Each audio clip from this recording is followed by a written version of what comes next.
No es dar, es darse.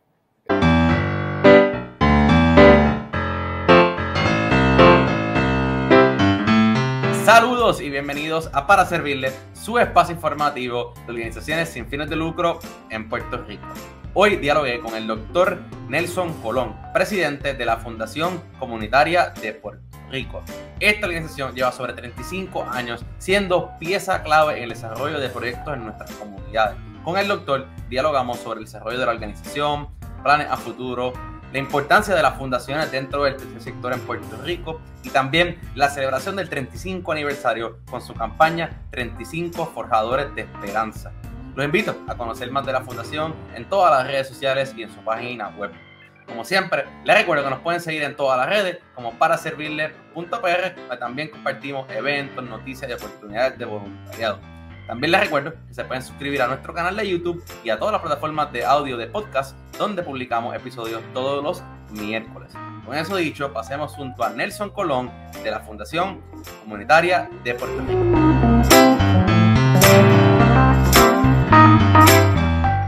Saludos y bienvenidos a otro episodio de Para Servirle. Hoy me acompaña el doctor Nelson Colón, presidente de Fundación Comunitaria de Puerto Rico. Doctor, bienvenido a nuestro espacio. Muchas gracias y un gusto estar aquí con ustedes. Para mí un placer y como usted hablábamos afuera de cámara, es siempre bueno, ¿verdad?, traer otras organizaciones y que la gente conozca de la labor que en el caso de ustedes llevan sobre 35 años haciendo en Puerto Rico. Pero antes de comenzar a hablarles de Fundación Comunitaria y toda su labor, diferentes esfuerzos que tienen actualmente, me gustaría conocer qué es para usted el servicio. Sí, siempre es una pregunta interesante porque va al corazón, ¿verdad? Claro. El servicio, lo mejor lo definió la hermana Isolina Ferré, no es dar, es darse. Así que es un acto de entrega, es un acto de generosidad. Y en el caso de la fundación es un acto de entrega y es un acto de generosidad que nos interesa que las comunidades tengan, después de ese acto de generosidad, tengan una mejoría significativa. Así que es entregarse con expectativas de mejoramiento. Claro, sí. Y me alegra que usted mencione esa frase. No es la primera vez que la menciona, que es una frase para ser muy importante dentro del sector y yo creo que resume bien claro que no es dar, sino darse uno en sentimiento, en pasión, en entrega. Exactamente. Con eso dicho, ¿verdad? Me gustaría que nos explique un poco, ¿no?, qué es Fundación Comunitaria de Puerto Rico. Mira, la Fundación Comunitaria, una manera muy directa de entenderla es como un fondo de la comunidad para la comunidad. Es decir, se nutre de diversas aportaciones de la comunidad y regresa a la comunidad en ese acto de generosidad que te explicaba, para que haya mejoría significativa en las condiciones de vida de una comunidad. Así que hay una manera muy directa que nosotros usamos para comunicar y trabajar en torno a ese acto generoso, y esa manera es mirar de qué forma crece el capital de la comunidad. Okay. Y lo que ocurre es que cuando usamos la palabra capital, pues alguna gente se asusta, suben las defensas, pero lo cierto es que los seres humanos tenemos una extraordinaria capacidad para generar capital en nuestro entorno, ya sea cuando hablamos de mejorarnos nosotros como personas por vía de la salud o por vía de la educación. Eso usualmente es lo que se conoce como capital humano. Y ocurre también que como seres humanos, nuestra forma de vivir es relacionándonos. Así que esa área de relación, ya sea entre nosotros dentro de la comunidad, o ya sea con otras instituciones, como estamos haciendo tú y yo ahora, ese relacionamiento se le ha dado un nombre también, se le llama capital social. Y entonces el más común es el capital financiero, y lo que ocurre con el capital financiero es que a veces uno cree que el capital financiero viene de afuera, pero el capital financiero es producto del trabajo que la gente hace. Así que el capital financiero, y por eso estos capitales están entrelazados, ¿verdad? El capital financiero depende de nuestra capacidad para trabajar, para desempeñarnos productivamente. Así que en cada comunidad están las bases, están los fundamentos, los pilares para el desarrollo de su capital. Igual te puedo hablar del capital ecológico, o sea, si tú ves las playas en Puerto Rico, por eso son las luchas en las playas, ¿verdad? Claro. Porque representan una enorme fuente de capital y por eso las comunidades las defienden con uñas y dientes, ¿verdad? Porque realmente es una fuente muy valiosa de capital que hay que proteger para el disfrute de todo el mundo. Igual que nuestras casas, ¿verdad? Y la infraestructura. Las casas es la primera fuente de capital financiero de las personas en Puerto Rico. Pues entonces tenemos que lograr que la gente tenga acceso a vivienda que sea decente, que sea vivienda de salud, que sea vivienda en condiciones aceptables para todo el mundo. O sea, claro, que donde yo vivo tenga la aspiración que todo el mundo pueda vivir en condiciones similares y no en condiciones menoscabadas, no en condiciones menos de lo que yo aspiro para mi propia vivienda. Así que son distintas áreas de capital y el conjunto de eso es lo que llamamos capital comunitario. Entonces, lo de vivienda, solamente para terminar esta parte, está enlazado con infraestructura, ¿verdad? Cuando pensamos en infraestructura, lo primero que se nos ocurre es la infraestructura eléctrica. Pues mira, hay comunidades en Puerto Rico que lo están resolviendo. La comunidad de Toro Negro creó una comunidad solar que les sirve a 28 familias. O sea, tienen su propia fuente de energía eléctrica. Igual que San Salvador, con la cooperativa Pirucho, se están organizando y ya están certificados como la primera organización cooperativa en Puerto Rico que le puede vender energía a sus residentes de manera un poco más barata, no es demasiado porque hay que pagar por la infraestructura, pero es un poco más barato. Pero lo más importante es que los residentes son dueños. Los residentes van a decidir su tarifa de la luz, van a decidir el mantenimiento, van a decidir cómo funciona ese sistema que es interno y que permite entonces una infraestructura que constituye capital porque antes no estaba. Y si tú piensas lo que cuesta, en lo que se valora la Autoridad de Energía Eléctrica, que son 9,000 millones de dólares, claro, eso sin considerar la deuda, pero eso es un tema aparte. Pero si tú consideras eso, pues te das cuenta que en estas dos comunidades hay una tremenda fuente de capital sobre la base de la generación de energía. Así que todos esos elementos en conjunto es lo que llamamos el capital comunitario y eso es lo que la Fundación Comunitaria quiere estimular y quiere desarrollar en las comunidades. Y en esos ejemplos que usted menciona, yo creo que también hay un factor de que, aunque sea casi el mismo precio, también es ese factor de control, de saber que es suyo, que viene de su gente para su gente. Creo que es algo bien chévere en ese ejemplo que usted menciona de las comunidades como Toro Negro y las demás. Absolutamente, eso es crucial, eso que acabas de mencionar, de verdad que es esencial, porque una cosa es que te envíen una factura de luz que necesitas un doctorado en astrofísica para entenderla. Y está llena de chavitos que se van por aquí y un chavito para acá y el kilowatts y al final del día terminas pagando sin saber lo que estás pagando.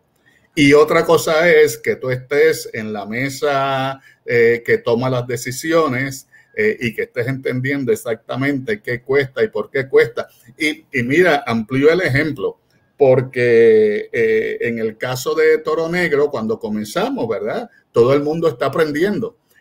Así que cuando comenzamos, pues hubo uso desmedido del consumo eléctrico que tumbó el suplido de energía. O sea, si tú, tanto en tu casa como en cualquier lugar que se está alimentando de energía solar, estás dependiendo de baterías, te cogió un día nublado y prendiste la secadora y el blower, que son 220 que harán corriente como loco, pues el sistema va a decir no más, hasta aquí, ¿verdad? Hasta claro, que vuelva. Así que hay lo que me explican los vecinos allá es que hay un proceso educativo además del consumo adecuado, ¿verdad? Consciente de la energía eléctrica. Te doy un ejemplo personal, ya que estamos en el ánimo conversacional. Claro. Aquí en mi casa se me dañó la secadora y nosotros llevamos secando con secadora años, ¿verdad? Y eso es un monstruo que trae energía como una bestia, ¿verdad? Sí. 220 y ese tipo de cosas. Y entonces dijimos, mi esposa y yo, pues vamos a tender la ropa afuera. Queda mejor, queda más limpia. Hay un poquito de trabajo, pero es divertido, ¿entiendes? Así que tampoco es... Hay que tomar la conciencia de que mucho del uso de la energía pudiera ser sustituible por los recursos que tenemos a nuestra disposición, como el sol, claro, por ejemplo. Sí, no, en mi caso también personal, no usamos secadora en casa, porque también es uno de esos enseres bien costoso y cuando sí, vienes a ver la luz te sube ahí $50 por lavar 3 tandas a la semana. Exactamente. Y la cuelgas y abres las ventanas y el sol la seca. Y ya limpio, se resolvió solo. Y para adelante. Le quería preguntar, porque al principio mencioné, ¿no?, que la fundación lleva 35 años y ahora usted mencionó algunos, ¿verdad?, de los proyectos que han podido colaborar.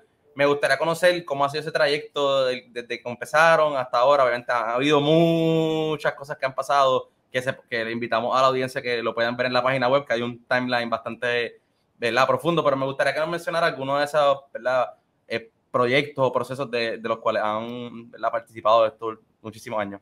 Sí, mira, son realmente miles de proyectos desde 1985 hasta esta fecha. Y se pueden ver casi la actividad histórica de Puerto Rico, casi la puedes ver reflejada en esos proyectos. Así que inicialmente la fundación coincide con el boom de la industria farmacéutica en Puerto Rico. ¿Verdad? Un poco por ahí, ¿verdad? La farmacéutica viene un poco antes, pero la fundación comienza en el 85. Así que vas a ver en ese momento muchos proyectos dedicados a informar al pueblo de Puerto Rico sobre conocimiento, para desarrollar su conocimiento para trabajar en ese espacio. Hubo un proyecto, por ejemplo, que era un proyecto sobre plásticos y la idea era generar conocimiento desde Puerto Rico para el manejo de plásticos derivados del petróleo. Y entonces otros proyectos tenían que ver con el conocimiento científico, formación de estudiantes. Respondí a ese momento. Luego, entrado los 90, la fundación toma conciencia, aunque esta es una línea que venía ya, pero toma conciencia de la necesidad de fortalecer el sistema educativo de Puerto Rico para lograr tener los estudiantes que hagan una contribución al país, a la economía de ese momento, que estaba anclada en la farmacéutica, ¿verdad? Y entonces iniciamos con proyectos sencillos, ¿verdad? Un primer proyecto así educativo fue el proyecto de mini donativos a maestros. Ese proyecto le daba $500 a los maestros para que pudieran tener recursos para el trabajo en el salón de clase. Y ese proyecto, te digo, fue imitado por el Departamento de Educación, luego se va en receso, pero interesantemente, durante épocas de crisis como huracanes y pandemias, la Fundación vuelve y resurge el proyecto de los mini donativos a maestros, porque descubrimos, y esto fue en Hugo, lo hicimos, y ahora lo hicimos también después de Irma y María, descubrimos que una forma de darle continuidad a la educación es si los maestros tienen los materiales, y si los estudiantes, en el caso después de Irma y María, hicimos donativos de mochilas, y si los estudiantes tienen materiales, porque se pierden, ¿verdad? En el caso de huracán e inundaciones se pierde. Así que eso evolucionó siguiendo por la línea un poco educativa, y entonces en el 2014, en el 2004 decidimos lanzar una gran iniciativa que se llamó Transformación Educativa 2014.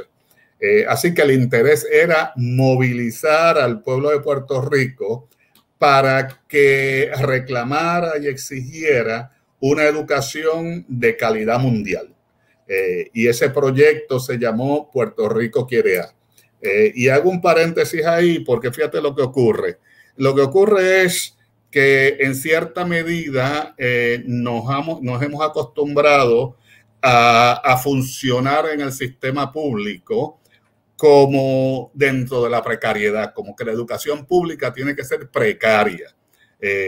Y entonces tú ves toda la discusión de que no hay suficiente dinero, que las escuelas no están al día, pero eso es una visión, ¿verdad? Claro. En una ocasión, uno de los mejores sistemas del mundo, en aquel momento el mejor, era el sistema educativo de Finlandia.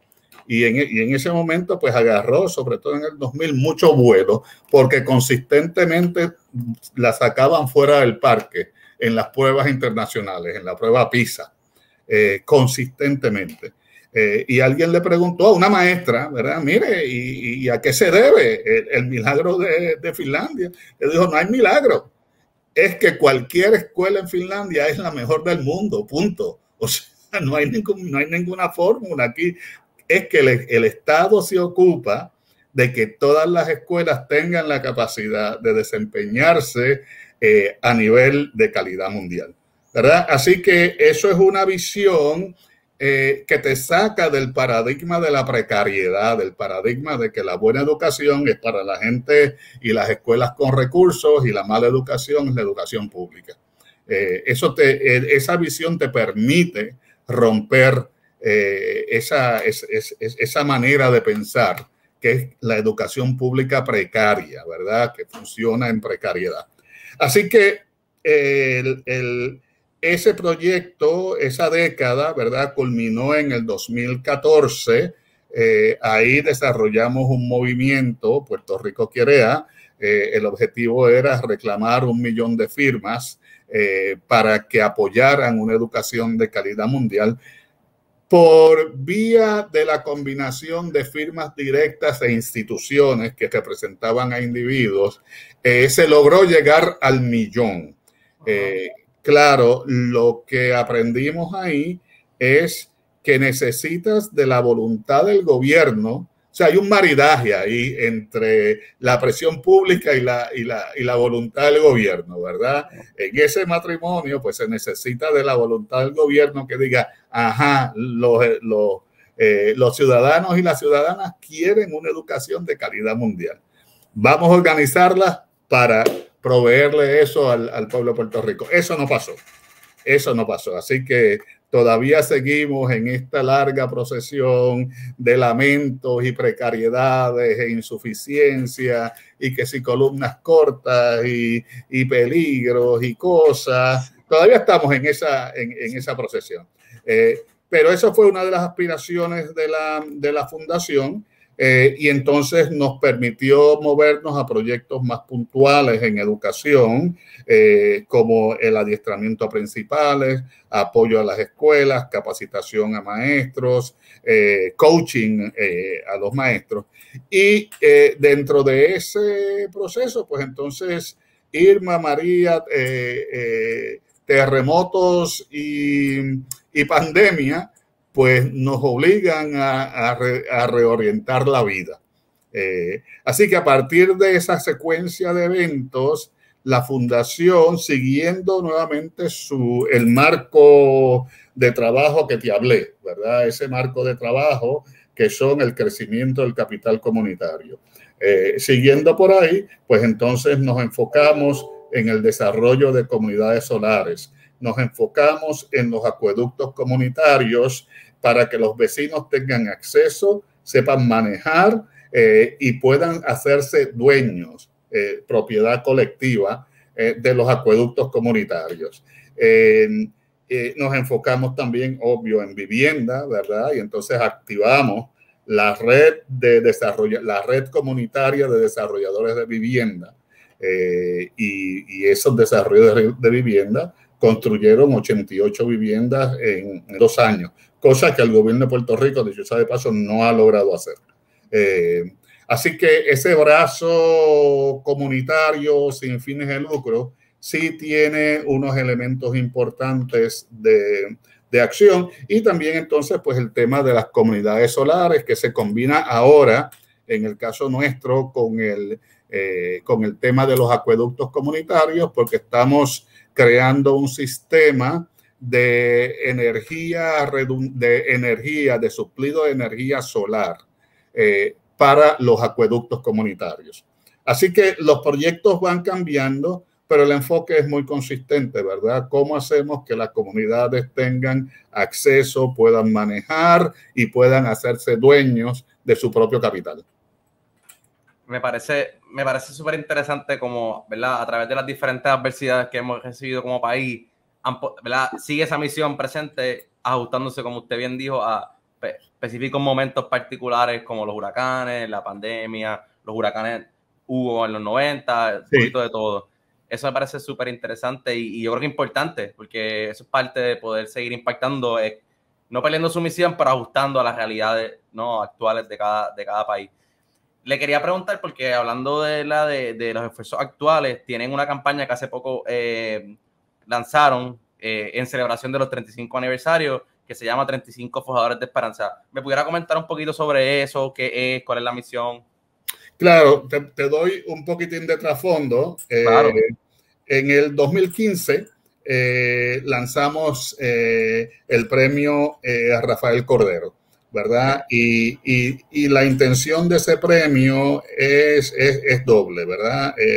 Una es reconocer aquellos héroes y heroínas en Puerto Rico que están ahí en la línea frontal, logrando cambios y transformaciones en sus comunidades. Así que yo recuerdo una de las nominaciones que más satisfacción me dio fue la de Papo Cristian en el 2015. Wow. ¿Por qué Papo Cristian, verdad? Papo Cristian en aquel momento, ya no lo oigo tanto, pero era una persona que constantemente retaba el establishment, ¿verdad? Desde distintos ángulos, y los retaba con un lenguaje muy popular, sin mucho miramiento de que si se oye bien o se oye mal. Pero ¿qué es lo que ocurre? Uno puede estar de acuerdo con Papo Cristian o puede estar en desacuerdo con Papo Cristian, pero no se le puede negar que cuando aquí habían 3 o 4 muertos cada 31 de diciembre por las balas perdidas, ahora uno escucha de un herido, pero remotamente, ¿verdad? Sí. Es decir, hubo ahí un cambio en esa tendencia social importantísimo, un cambio que salva vidas. Así que se quiere, a través de este galardón, reconocer ese tipo de trabajo, ¿verdad? Pero lo segundo que hace el galardón también es que se mira con un lente de equidad racial. ¿verdad? Y quiere rescatar y simbolizar que la fundación reconoce el trabajo de las personas afrodescendientes en Puerto Rico. Así que con ese doble lente, pues entonces nos encaminamos a esta nueva edición para el 35º aniversario. Y en el proceso de desarrollo de la fundación hay un tercer elemento que se incorpora. En el proceso de desarrollo de la fundación, por lo que pasa en el país en términos de la inequidad de género y la ausencia de un currículo con perspectiva de género y la consecuencia terrible que es que no logramos controlar el número de mujeres que mueren a manos de sus parejas, ¿verdad? Entonces la fundación incorpora como un eje de trabajo el tema de equidad, tanto equidad de género como equidad racial.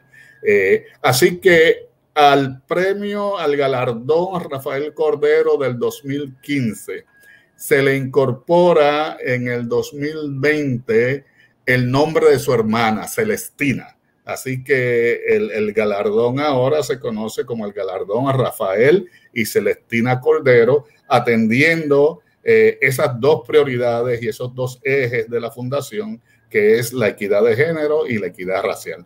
Así que, siendo así las cosas, estamos en el 2015, estamos en el punto de planificar para iniciar una iniciativa, comenzar una iniciativa hemisférica, y es la creación de un espacio de apoyo para lo que estamos llamando la construcción de la equidad racial, que no es otra cosa que desde Canadá hasta Argentina desarrollar la capacidad y apoyar las organizaciones que están trabajando efectivamente en el tema de la equidad racial.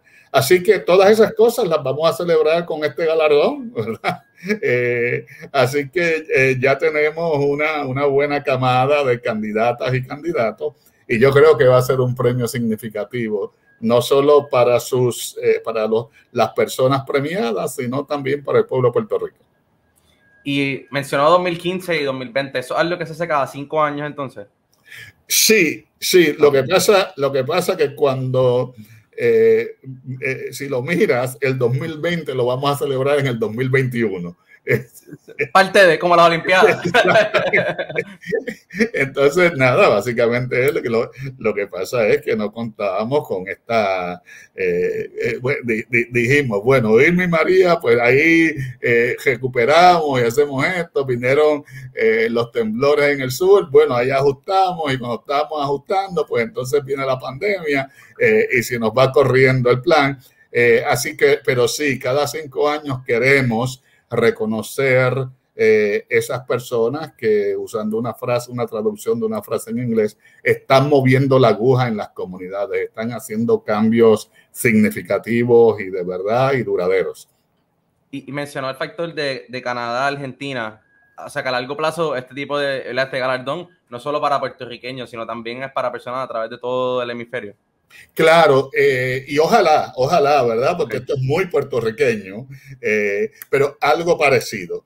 Pero lo que estamos haciendo a nivel regional, a nivel hemisférico, es crear un ecosistema de apoyo, crear una base de apoyo que pueda apoyar personas y organizaciones que hacen el trabajo parecido al de Rafael y Celestina Cordero. Esa es la idea. Perfecto. Verá, dialogando con usted y como dijo que estábamos conversando, verá, conociéndolo y hablando de la fundación, sin duda se nota que lleva muchísimo tiempo ahí, que tiene una experiencia vasta, que conoce a nuestras comunidades. Me gustaría preguntarle cómo ha sido su experiencia trabajando en la fundación, cómo llegó allí, si se puede, ¿verdad?, saber. No, claro. Mira, yo estaba terminando mi doctorado en la Universidad de Harvard en el 1987. Recibo una llamada de Puerto Rico, de la Universidad del Turabo, de rector en aquel momento, y me dice, yo quiero que tú vengas a dirigir el Departamento de Educación. Y bueno, me honra el acercamiento y me interesa porque al final del día me estaba preparando para ser educador universitario, ¿verdad? Y entonces casi simultáneamente recibo una llamada de una amiga muy querida, Ilcia Montañez, que falleció. Me dice, mira, yo estoy en la junta de una nueva organización que se llama Puerto Rico Community Foundation. Y lo digo en inglés porque así era que se conocía en aquel momento. Y las reuniones eran en inglés, toda esa cosa. Toda esa cosa. Y yo quiero someter tu nombre porque hay una plaza de director de programa y yo creo que tú eres la persona. Y ahí estuve yo con mis debates existenciales. Y digo, bueno, está bien, voy a hacer esto porque es más dinero para empezar, me pagan mejor. Y yo estaba al final de una carrera académica y estaba pelado. La verdad que estábamos súper pelados y con dos nenas. Así que resuelvo esto por 2 años y vuelvo a la academia. Bueno, pues 2 años se hicieron 33. ¡Wow! Se hicieron 33 y entonces lo curioso es, volviendo al tema inicial, que cada mañana yo me levanto con energía renovada para servir. O sea, todavía no se me acaba la gasolina. Y mi esposa me pregunta, oye, pero ¿qué tanque tú tienes que nunca se vacía? Y bueno, pues es el tanque del servicio, es el tanque de la satisfacción de servirle a los demás, de hacerlo de manera pensada, estructurada, estratégica. Eso me da mucha gasolina. Y conversaciones como estas también, dicho sea de paso. No, y qué bueno que te diga eso, porque yo creo que yo también pienso igual, a mí esto me da gasolina para seguir mi trabajo, para seguir mis cosas, como que este ratito con personas como usted, haciendo lo que hacemos en Para Servirle, también es esa gasolina, porque el servicio es como bien, es bien raro cómo te da gasolina, pero te la da. Sí, no, claro. Y claro, no, y esto puede parecer rosado, pero no lo es. O sea, eso que dice es muy cierto. Y a veces uno llega a la casa con el tanque 3/4 vacío, por 20 cosas que pasaron, cosas que no funcionaron, gente con la que chocaste. Uno llega un poco lastimado también a veces, pero se renueva. Exacto. Le quería preguntar, para ir ya más o menos cerrando, ¿cuáles son, verdad? Sé que tienen ahora mismo este esfuerzo que hablamos de los 35 Embajadores de Esperanza, los diferentes proyectos, ¿verdad?, en las comunidades. ¿Planes a futuro que tenga la fundación que nos puedas comentar un poco? Sí, mira, pues te adelanté uno, que es este tema de crear una acción hemisférica, ¿verdad?, que pueda conectar las organizaciones afrodescendientes desde Canadá hasta Argentina. Claro, eso suena grandísimo. Vamos a empezar por Puerto Rico, después nos abrimos al Caribe, después Centroamérica y así irá como bola de nieve. Y iniciamos una conversación siguiendo esta línea de equidad de género sobre cómo trabajar en torno al tema de los feminicidios.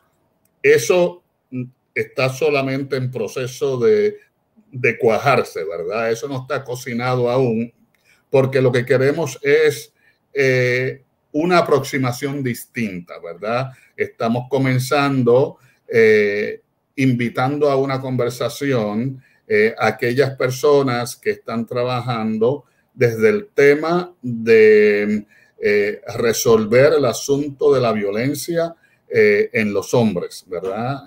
Desde esa perspectiva.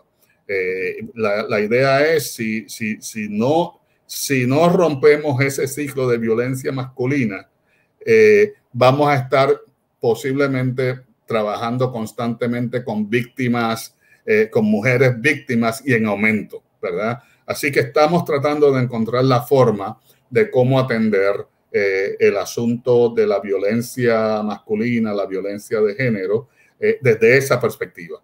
Así que ya veremos, a ver, estamos en el proceso de escuchar en ambas iniciativas. Pero eso es lo que se ve al futuro, ¿verdad? En el lado de energía y en el lado de agua, pues pasada esta primera etapa, que es la creación de infraestructura de acueducto, infraestructura eléctrica, comunitaria, entonces nos vamos a mover a la creación de redes, a interconectar estas iniciativas para que se dé mucho aprendizaje mutuo y mucha fuerza social para lograr cambios. Así que por ahí vamos. Sí, no, me alegra que también están añadiendo cosas al panorama, ¿no? Como lo de la equidad, también la parte de agua, de energía, que yo creo que son temas muy importantes que también tenemos que prepararnos a largo plazo, como sí, isla, como país. Para finalizar, le quería preguntar si hay alguna forma que podamos colaborar con la Fundación Comunitaria, ya sea a través del voluntariado, a través de donaciones, ¿cómo lo podemos hacer? Mira, la forma más rápida y directa es que cada persona que escuche este programa se pueda ver como un inversionista en eso que yo estoy llamando el capital comunitario. Claro. Puede ser mucho dinero, puede ser poco dinero, manejamos 102 fondos en la fundación, pero que se vea como un inversionista, o sea, invertimos en nosotros mismos. Claro. Esa posibilidad está metida en el Código de Rentas Internas de Puerto Rico. O sea, lo que usted aporta a una institución filantrópica es deducible de sus contribuciones. Así que ahí uno tiene un recurso, ¿verdad?, que genera una deducción contributiva y que resulta en un bien para la comunidad. Eso por un lado. Por otro lado, específicamente, el galardón Rafael y Celestina Cordero conlleva un premio de $1,000 para cada premiado. Okay.